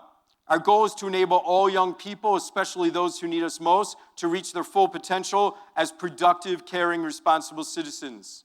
Well, you know what? Youth who need us the most are the ones who are going to push us away, right? Youth who need us the most are the ones who push our buttons. The youth who need us the most raise uncomfortable feelings in us. And most importantly for us, is youth who need us the most are the ones who often don't give us the feedback we crave. If there were accountants doing your jobs, they wouldn't be as offended when kids didn't connect with them. We are so into human connection. We care so deeply about this that when a kid doesn't give us what we need, that human feedback, sometimes we give up on them too soon. Let's begin tying it together in half an hour, all right? Let's talk about behavioral change. First thing you need to think about in behavior, all of this ties in together. It's all about giving control to kids. I'm giving you a Cliff Notes version of lots of different strategies of giving control. To understand behavioral change, you have to understand that behavioral change is a process, not an event. And there is forward movement, and there is backward movement. And there is forward movement, and there is backward movement. And there is forward movement, and there is backward movement. What do you notice about where I'm standing right now? I'm still ahead. It's still progress. Being the kind of person who supports people during forward movement is easy. All you have to do is applaud them. Good for you. I believe in you. All you have to do is applaud them. You will know when that young woman is doing well. You will know because she will tell you to please you. But what she will not tell you is when she's moving backwards, because she's not going to want to disappoint you. The talent is not in being a cheerleader. The talent is being in the kind of person who's going to be there in backward movement. And that is about being non-judgmental. And that is about knowing that that kid is the expert in their own life. And his progress is very little to do with me. I am just blessed to be his facilitator and to figure out strategies to garner his internal wisdom so that he owns the solutions. If you take all the behavioral change theories in a blender and you put them in a blender, there are 5 stages. The first stage is to be aware. That's why we give people education. The next stage is to have people be highly motivated. If you're not motivated and don't think something's going to work for you, you're not going to move forward. The next stage is to give them skills. Because if you don't give them skills, what happens if you make someone aware and you make them motivated, but you don't give them any skills? How do you feel? If you tell somebody tells you you're activated, you want to change things, but you don't know how do you feel? Frustrated. Frustration drives all stress. You've done more harm than good. So you got to give kids skills. Then you go through a process of going through trial and error. What am I giving up? What am I gaining? And the only way you move forward is if you believe that the new thing you're doing is better than the old thing. And this is where we got to understand why kids do what they do. You're not going to get a kid to stop smoking cigarettes unless you help him deal with stress. It's not happening, right? You've got to understand what's happening. Then finally, they will either maintain their behavior or they will move backwards. And whether or not they will maintain their behavior or move backwards is about how society views them. I want to be a virgin until I'm married. Are my friends going to say, Ken, you've got a strong spiritual center? Or are they going to say, what's wrong with you, man? It's about what we expect from kids. When we hold kids to low expectation, they live down to it. When we hold kids to high expectation, they rise. I just got a multi-million-dollar grant opening January 1st to change society's perception of youth so that we stop crossing streets, so we stop rolling eyes when we see teenagers. There's another concept in behavioral change. It's called pre-contemplation. Have you heard this word? Yeah. So the way most people interpret it is you haven't really begun to think about it yet, and that's wrong. It's not a lack of knowledge that stifles progress. It is a lack of confidence. It is demoralization. It is about how shame, stigma, and demoralization prevent action. In the case of our kids, really, do you think you need to tell our kids in our shelters, drugs are bad? You think you need to tell them that? You need to tell them HIV is devastating? You think you need to tell them that? No, what we have to do is break demoralization. And that begins by how we look at kids. This is a field of a kid's life, or of kids' lives. And this kid is 16 years old, and he is smoking marijuana, which is bad for him in so many ways. And what about this kid who is selling marijuana or selling crack? And that's not only bad for him, that's bad for society. And what about this girl? She wants to become pregnant, and she's only 15 years old. Does she not understand intergenerational poverty? Does she want to sap society of its resources? And then in the risk-based approach, we look at this problem, and we tell the kid what's wrong. We look at that 16-year-old boy and we say, young man, don't you understand that marijuana will fry your brain, make you grow breasts, and shrink your balls? All of which is incidentally true-ish. And how does he respond to that? Thanks, Doc. Because why was he smoking in the first place? because he was stressed. And me telling him his balls were going to shrink didn't help. All right? What? I think I'm good. Thanks. It didn't help. So what we want to do instead is we want to listen to kids differently. We want to hear their stories in a different way. We want to open our hearts to what is why we love these kids, right? We're listening for the kid who's resilient in the context of a life that would have destroyed you. We're listening for the kid who's compassionate despite the fact that he was shown none. You're looking for the kid who you knew grew up in domestic violence, and he takes out his phone and he says, Mr. Keeney, you got to look at my girl. She's beautiful and I take really good care of her. You're looking for what shocks you about this kid based on their context. And when we see what is great about them, when we understand why we are on their side, then we focus on that and we tell the story back to the kid with the new knowledge. So here is the average Covenant House kid for me in Philadelphia. He's 18 years old. I have a choreograph. I'm listening to the variables. I'm listening about what to plug in. I'm listening hard. I tell him his story back. Man, you grew up in a house where your dad used to beat your mom. And you got between them when you were 4 years old. And when you did, he threw you against the wall. And then you cried. And he said to you, hey, men don't cry. You want to learn how to be a man? And he went after your mom some more. And then your mom turned to drugs. She died when you were 10. Sorry. You couldn't live with your dad because he was in prison, so you went to live with your aunt. But she already had 4 kids. So you became in charge of your 3 little brothers and sisters. And you all lived in one room, and you did a good job. You fed them, you bathed them, you made sure that they got their homework done. Then you'd go to school. And when you would go to school, you'd fall asleep in class. And then the teacher would say to you, why are you even here if you don't care? You not care? Does she know? Does she know that you want to be a social worker when you grow up so that you can make a difference in kids' lives? Does she know that about you? And I said you have trouble falling asleep at night. You didn't tell me why, but I'm guessing it's because your head is spinning and you're thinking things through about how to fix your community and how to make things better for your family. Am I right? I thought so. And you told me when everyone's in bed, you smoke, because that's the only thing that helps you go to sleep. You didn't tell me why. But can I guess it's because your head stops spinning? And until your head stops spinning, you can't fall asleep? I thought so. Man, it's hard to feel this much. I'm not lying to you about that. Do you know anybody who smokes 24/7? Yeah, what are they like? Chilling? What does that mean? How much do they get done? God forbid you would not get stuff done. Don't you understand that the pain you have, the compassion you have, the caring you have, the thinking you have, the fact that you're always thinking about solutions, that's your power? That's what you're going to bring to the world? You'll be the best father, the best lover.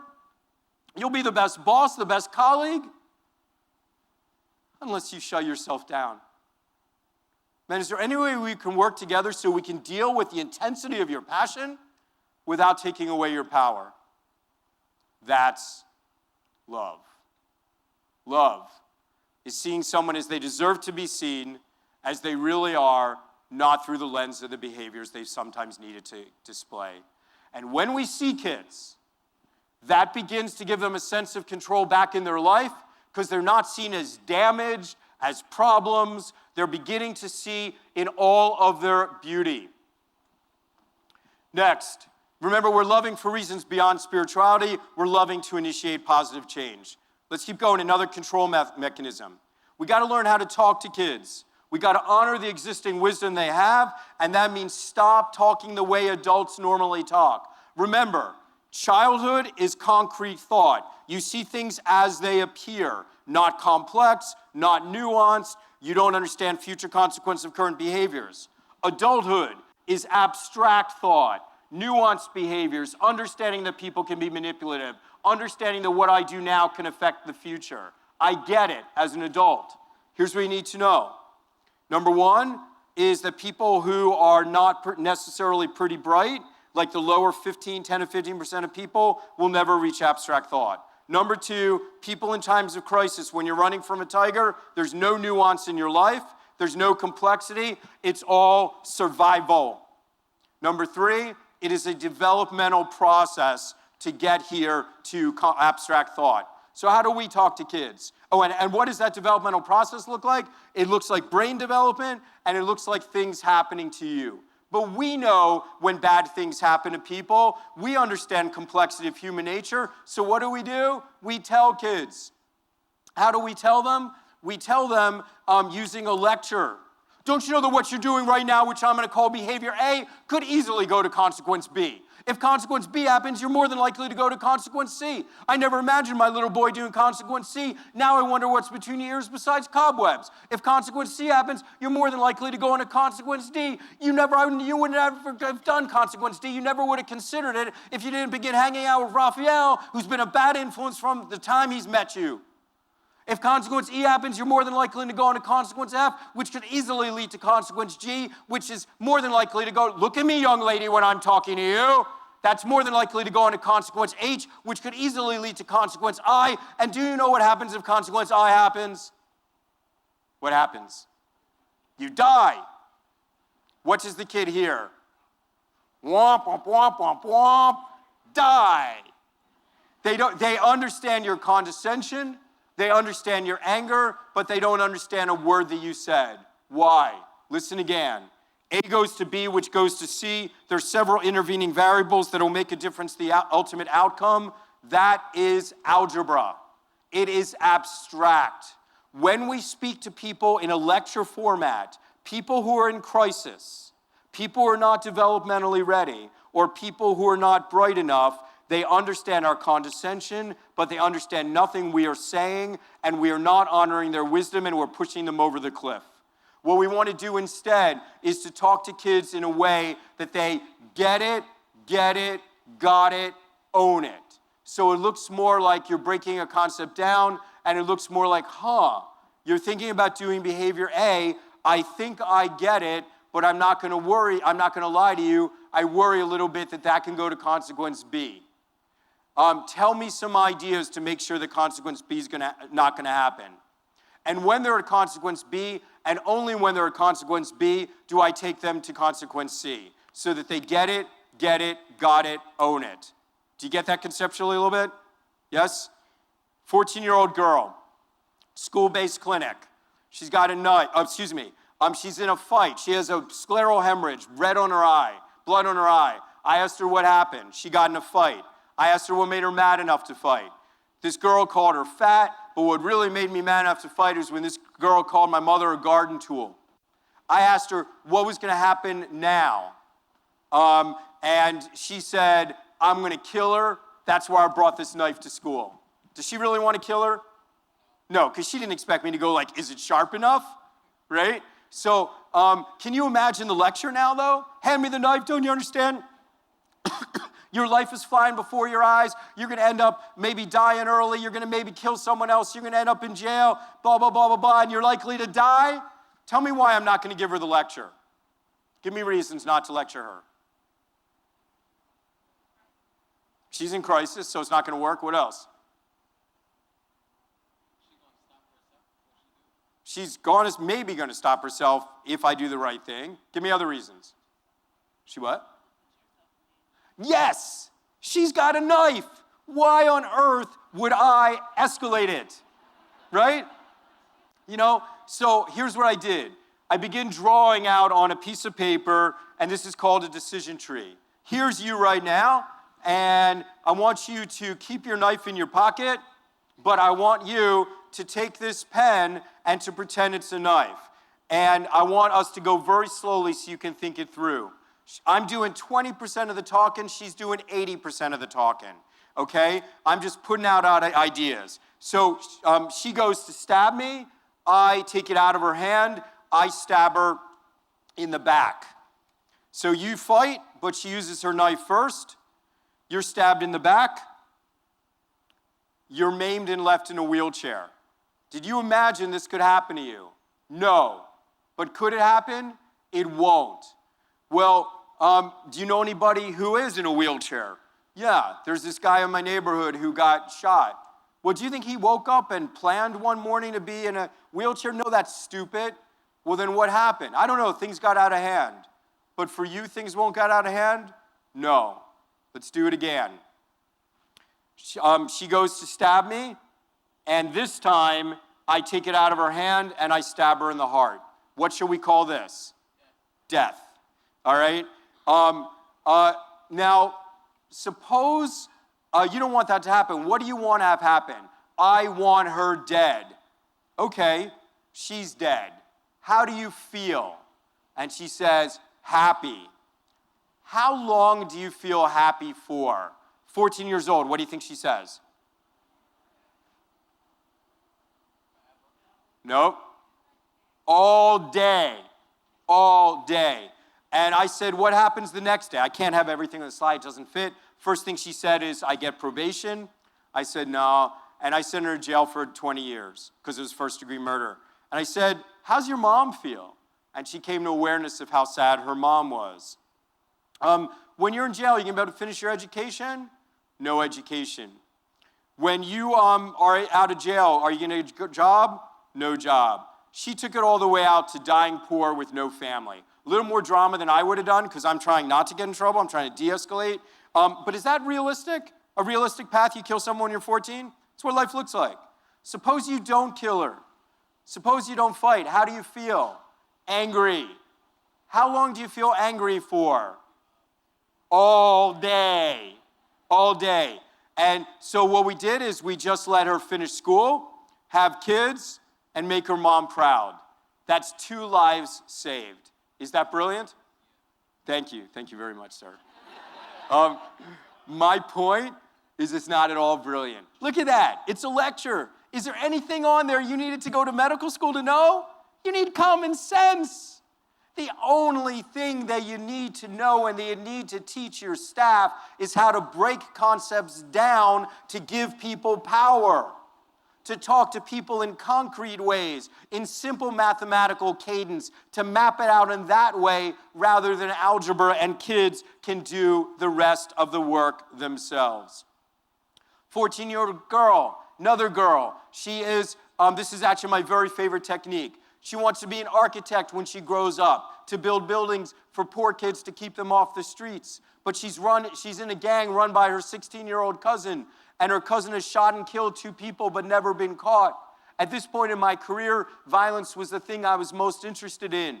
And I kept talking to her about how it is that she should be moved towards being an architect and move away from the gang. And every time I said something, she said, you don't know what you're talking about. So I would swivel and I would try something else. And she would say, you don't know what you were talking about. So I would swivel and I would try something else. And she would say, you don't know what you're talking about. So I said to her, excuse me, I'm an internationally respected youth expert. What does it mean if a kid tells you you don't know what you're talking about? It means you don't know what you're talking about. It's no more complicated than that. And you change the power direction. You give control back to the expert in the room, which is not you. At best, you're a facilitator. So I began drawing out this other thing, which is a ladder diagram. Here's you running with gangs. And there's this possible future for you, which is you're being an architect and building your community, all right? But there's this other future, which I have to tell you is death. And here's what I know. I know that there are roads in different directions, and I know what my job is. My job is to get you to be an architect. But I'm spent. I have no idea. But what I do know is that there are steps in different directions. That's what I know, that there are many steps. And sometimes when you look at the mountain, you can't possibly get there. But when you understand that that mountain is just a series of hills, and all you have to do is step on the first hill, and when you're secure in your footing there, then you look up. You got to get kids to break it down. I said, what do you have to do to die? And she said, I have to do exactly what I'm doing. What do you have to do to live? And she couldn't come up with anything. And I ripped the paper off, because I do the roll doctor papers. I ripped it off, and she's like, what are you doing? And I was like, I'm cleaning up. And she said, that's not trash, that's my map to a positive future. I asked her to come back the next week. Would you come back next week? She came back next week. She took out the map and she said, Dr. Ken, I failed you. I took this out every day to just try to come up with one thing that was going to make me live, and I can't come up with anything. I guess I'm going to die. What do you say now? What do you say now?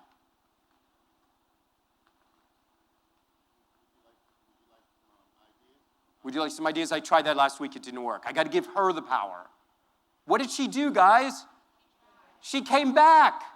So what I said, she showed up. I said, so you came back to hear a little man talk at you, and you don't think you're on the map, you're on the road to the positive future? And at that moment, she achieved what's called locus of control and solved all of her own problems. You know, Dr. Ken, you might think that my mom's trash, right? Because I'm in a gang, so you might think she's no good, but she's a great mom. She's working 3 different jobs. Did you know that if I become an architect, I have to go to school after school, and I have a little brother, and she wants us all to go to college? She's not around, but she's a good woman. What about, but my cousin keeps saying I can't break from the gang because it's family. What if I begin hanging out with my mom?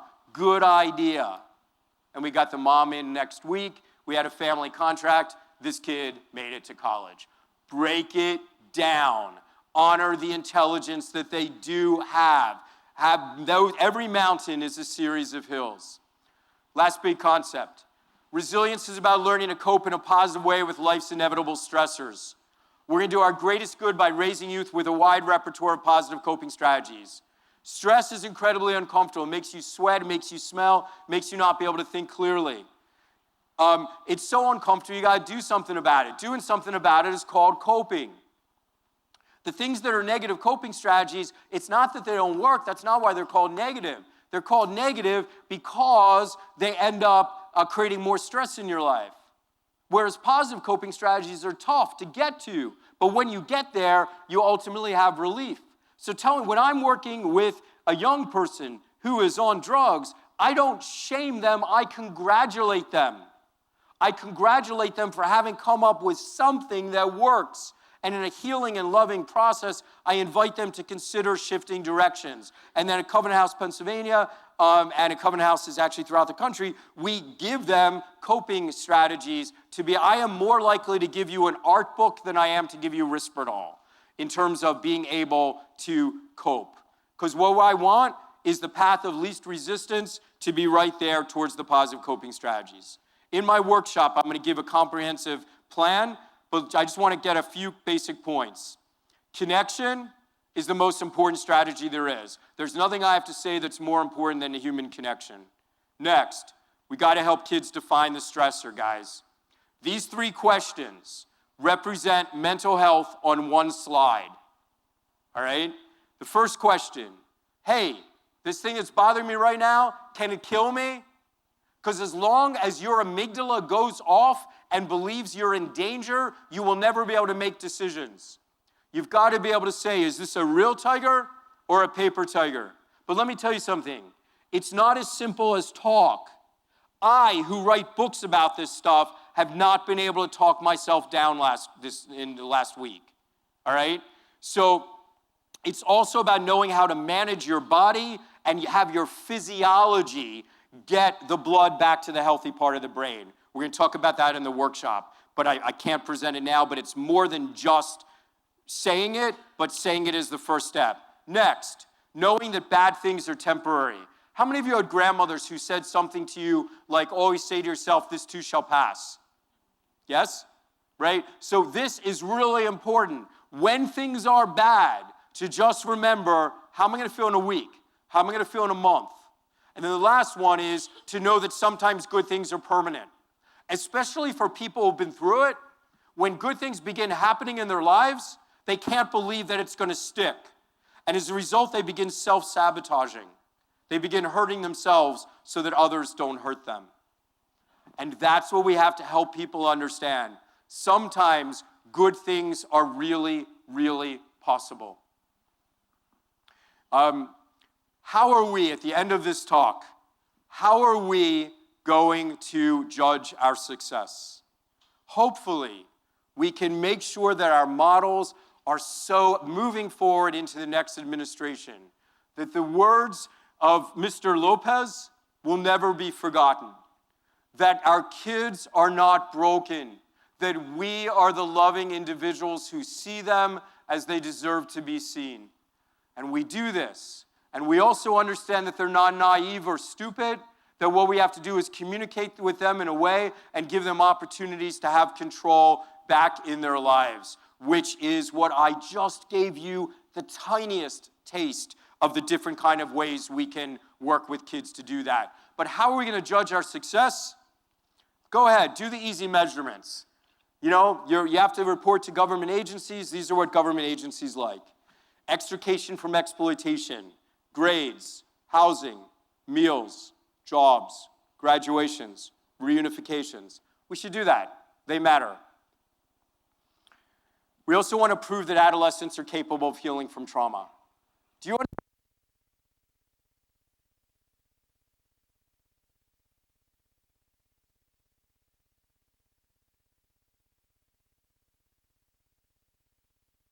kind of research evaluation processes that could prove that adolescents are still capable of healing from trauma, we would change the world. I've had this debate on the floor of the United Nations.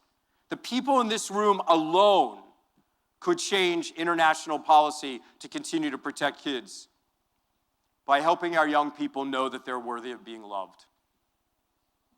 Let's get real. That's what love is. It's not about us. It's not about us feeling good. It's not about us feeling good about how we see kids. It's about kids understanding that adults see them and that they're worthy of being loved. It's by making it more likely that our youth is going to be able to pass along our love to their children and thereby break the cycle of trauma and oppression. It's by helping our young people experience that people are worthy of trust. If you grew up in a house where you didn't learn that safety was a given, where you didn't learn that your body was sacred, and then suddenly you go to a place where people ask for nothing from you, but for the ability to serve and to lift you up and have you find yourself, it sticks in ways that you don't necessarily see, but it sticks. By having youth learn how to feel. When kids, in my workshop, I'm going to go into depth into why people shut down and what burnout is, all right? But when we can work with people and have them learn how to feel again and learn that feeling is safe, feelings other than anger are safe, we change the world, and we change the world for their kids. By having staff and the families who care for our kids, that's us. Never stop learning how to feel. By treating ourselves with the same level of respect and unconditional love that we give our kids. By having those of us who serve kids who are at tremendous risk of burnout learn how to continue to serve and have the capacity to love. That's how we know that we're successful. And at the end of this talk, you're like, oh my God, I was already so full. Does this little man not understand how many things I already had to do? And now he's telling me I have to love the children? And what I'm telling you is, I haven't told you. Remember I promised in the beginning not to teach you anything you didn't know? Isn't that true? Didn't I just tell you what you knew? Maybe in different language, but just reinforce it? I'm adding nothing to your plate. I'm talking about the plate. I'm talking about what it is that allows us to create the environment, the adults that position kids to be able to thrive. And what we have to remember, you've got 2 more days. I'm getting on a plane in an hour, 2 hours. You got a couple days together. You know what you want to do? You want to begin having the older folks talk to the younger folks. You know what would also be successful? Is if the young staff who are in their 20s end up sitting in that chair. That's success. Staying on this dais, running your agencies. And what that means is they have to learn something.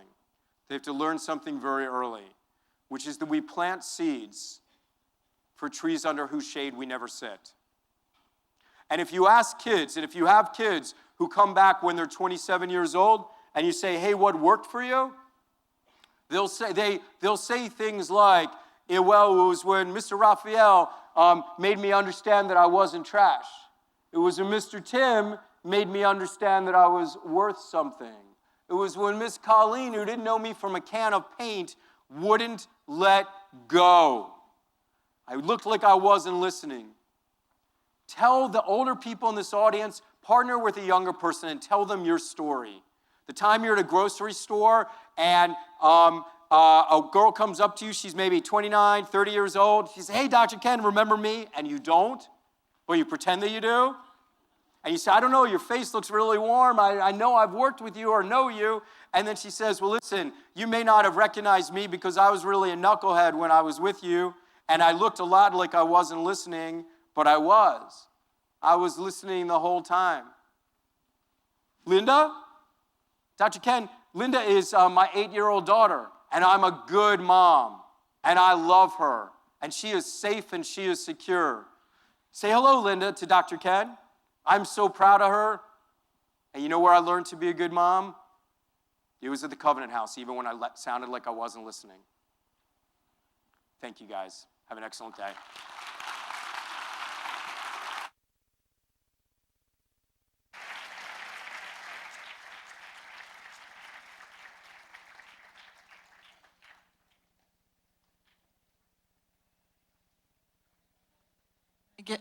Can I get one more huge round of applause for all of our speakers this morning? Thank you.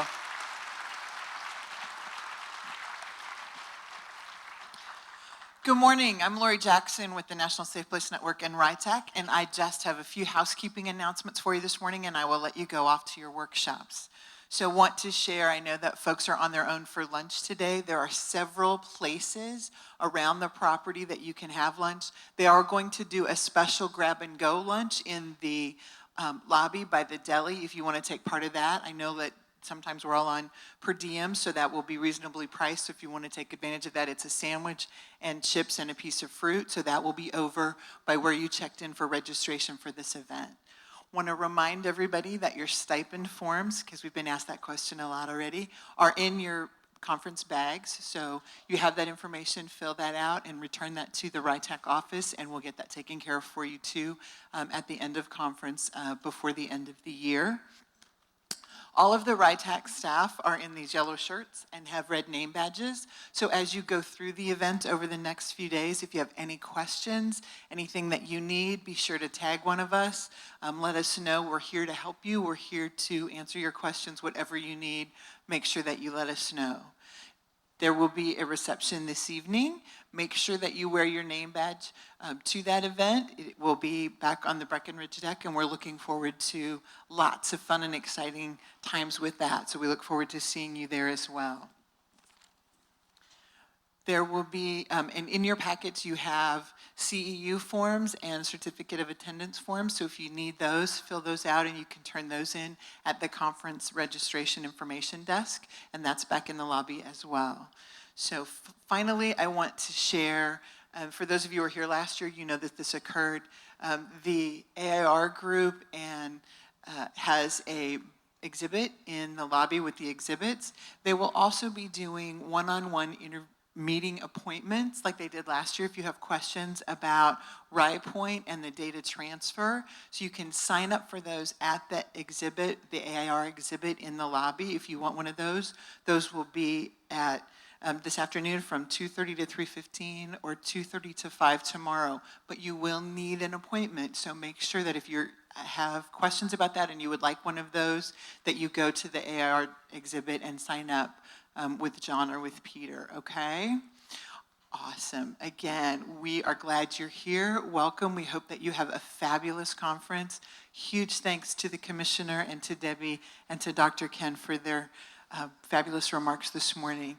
Thank you. Have a great day.